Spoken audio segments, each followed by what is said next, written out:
बच्चों, kids club में आप सभी का स्वागत है। मैं हूं आपका दोस्त देबू। बच्चों, आज हम अनंत काल के ताबीज की खोज ये मैजिकल कहानी देखेंगे। हमारे साथ अंत तक बने रहिए। एक रहस्यमय क्षेत्र में, जहां तारे मखमली आकाश में नृत्य करते थे और जंगल हवा में रहस्य फुसफुसाते थे, वहां एक राज्य था जिसे आनंदपुर के नाम से जाना जाता था। आनंदपुर में जादू नदियों की तरह बहता था और सपने कल्पना के पंखों पर उड़ान भरते थे। आनंदपुर के मध्य में सपनों का शानदार महल था, जहां शाही परिवार रहता था। राजा विक्रम और रानी मीरा ने ज्ञान और परोपकार के साथ शासन किया। उनकी प्रजा प्रकृति और अलौकिक के साथ सद्भाव में रहती थी। राज्य को शक्तिशाली जादू और प्राचीन मंत्रों द्वारा संरक्षित किया गया था, जिससे किसी भी नुकसान से इसकी सुरक्षा सुनिश्चित हुई। लेकिन एक किंवदंती थी जो महल के हॉलों और शहर की गलियों में फुसफुसाती थी। एक रहस्यमय कलाकृति की किंवदंती जिसे अनंत काल के ताबीज के रूप में जाना जाता है। कहा जाता है कि अनंत काल का ताबीज अपने धारक को अमरता प्रदान करने की शक्ति रखता है, लेकिन यह सदियों से खो गया था। आनंदपुर को घेरने वाले जादुई जंगलों की गहराई में छिपा हुआ था। जंगल के भीतर चांदनी में नहाए एक एकांत घास के मैदान में तारा नाम की एक युवा लड़की रहती थी।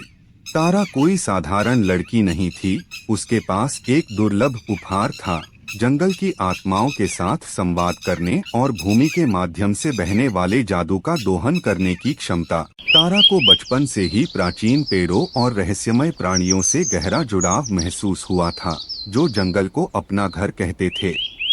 वह अपने दिन जंगलों में घूमते हुए, हवा की फुसफुसाहट और पक्षियों के गाने सुनते हुए बिताती थी।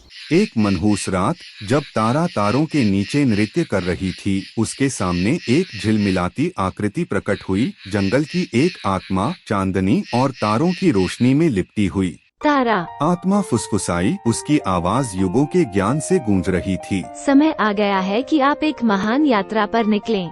आनंदपुर का भाग्य आपके हाथों में है। आत्मा की बातें सुनकर तारा का हृदय उत्तेजना से दौड़ गया। वह जानती थी कि उसे खुद से भी बड़े उद्देश्य के लिए चुना गया है, एक ऐसा उद्देश्य जो उसके साहस और दृढ़ संकल्प की अपनी सीमा तक परीक्षा लेगा। आत्मा ने आगे कहा, अनंत काल का ताबीज अपनी नींद से जाग गया है। यह आपको, इसके चुने हुए संरक्षक, उस अंधेरे से बाहर निकालने के लिए कहता है जो इसकी शक्ति पर कब्जा करना चाहता है। गंभीर सिर हिलाते हुए तारा ने आत्मा की खोज को स्वीकार कर लिया, यह जानते हुए कि उसके राज्य का भाग्य उसकी सफलता पर निर्भर था। अपनी बुद्धि और अपनी जादुई क्षमताओं के अलावा किसी और चीज से लैस होकर तारा हवा की फुसफुसाहट और चंद्रमा की चमक से निर्देशित होकर जंगल के बीचों बीच चली गई। कई दिनों तक वह घने झाड़ियों के बीच से गुजरती रही और रास्ते में अनगिनत बाधाओं और चुनौतियों का सामना करती रही। लेकिन प्रत्येक परीक्षण के साथ वह जीतती गई। उसका संकल्प और मजबूत होता गया, इस ज्ञान से प्रेरित हुआ कि वह खुद से भी बड़ी किसी चीज के लिए लड़ रही थी। अंत में अनंत काल की तरह लगने के बाद तारा जंगल के बीचों बीच पहुंच गई। अलौकिक सुंदरता का एक स्थान, जहां प्राचीन पेड़ ऊंचे और राजसी दिखते थे, उनकी शाखाएं स्वर्ग की ओर पहुंचती थीं। क्लियरिंग के केंद्र में एक ऊंचा ओक का पेड़ खड़ा था, जिसकी जड़ें धरती में गहराई तक खोद रही थीं, मानो दुनिया के रहस्यों को अपनी मुट्ठी में रखे हुए हों। जैसे ही तारा पेड़ के पास पहुंची, उसे हवा में एक शक्तिशाली ऊर्जा प्रवाहित होती हुई महसूस हुई, जिसने उसे विस्मय और श्रद्धा की भावना से भर दिया। तुम आ गई तारा? एक आवाज साफ-सफाई से गूंजी, कोमल लेकिन आदेशात्मक। अनंत काल का ताबीज आपका इंतजार कर रहा है, लेकिन सावधान रहें, क्योंकि अंधेरा आसानी से अपनी पकड़ नहीं छोड़ेगा। तारा एक गहरी सांस के साथ पेड़ की ओर बढ़ी। उसका हाथ प्रत्याशा से कांप रहा था और जैसे ही उसकी उंगलियां खुरदरी छाल से टकराईं, भीतर से एक चकाचौंध करने वाली रोशनी फूट पड़ी, जिसने अपनी चमक से पूरे जंगल को रोशन कर दिया। उस पल में तारा को अपने रगों में शक्ति का प्रवाह महसूस हुआ, जिसने उसे उद्देश्य और दृढ़ संकल्प की भावना से भर दिया। स्थिर हाथ से वह आगे बढ़ी और अनंत काल के ताबीज को पकड़ लिया और महसूस किया कि उसके स्पर्श के नीचे इसका प्राचीन जादू स्पंदित हो रहा है। लेकिन जैसे ही उसने कलाकृति पर दावा किया, अंधेरे से एक छायादार आकृति उभरी। अंधेरे का एक सेवक जो ताबीज पर अपना दावा करने का इरादा रखता था। भयंकर चीख के साथ तारा ने जीभ पर अपना जादू चलाया। शक्ति के चकाचौंध प्रदर्शन में प्रकाश और छाया के जादू बिखेरे और जैसे ही दोनों विरोधी चांदनी आकाश के नीचे भिड़े, आनंदपुर का भाग्य अधर में लटक गया। लेकिन तारा ने अपने पूर्वजों की ताकत और जंगल की बुद्धिमत्ता का सहारा लेते हुए पीछे हटने से इनकार कर दिया।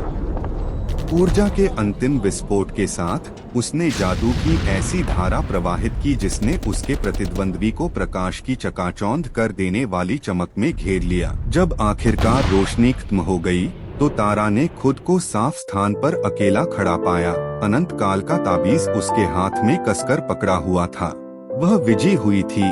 अंधेरा खत्म हो गया था और कलाकृतियों को पुनः प्राप्त कर लिया गया था। विजय और राहत की भावना के साथ तारा आनंदपुर वापस चली गई, जहां उसका एक नायक और एक उद्धारकर्ता के रूप में स्वागत किया गया। और जैसे ही वह शाही दरबार के सामने खड़ी हुई, अनंत काल का ताबीज सबके देखने के लिए ऊपर रखा हुआ था। उसे पता था कि उसकी यात्रा अभी खत्म नहीं हुई थी। हालांकि अंधकार को हरा दिया गया था, फिर भी राज्य को आने वाले दिनों में कई चुनौतियों का सामना करना पड़ा। लेकिन तारा के साहस और ताबीज की शक्ति के साथ आनंदपुर के लोग आगे आने वाली किसी भी परीक्षा का सामना कर सकते थे, यह जानते हुए कि उनके अभिभावक हमेशा उनकी रक्षा के लिए मौजूद रहेंगे। बच्चों, आपको ये कहानी पसंद आई हो तो अपने मम्मी, पापा, दादा, दादी, नाना, नानी, अंकल, आंटी, बड़े भैया, बड़ी बहन या बड़ों से किड्स क्लब यूट्यूब चैनल को लाइक, शेयर, कमेंट और सब्सक्राइब करने के लिए जरूर कह देना, क्योंकि मजेदार कहानियों की ये तो शुरुआत है।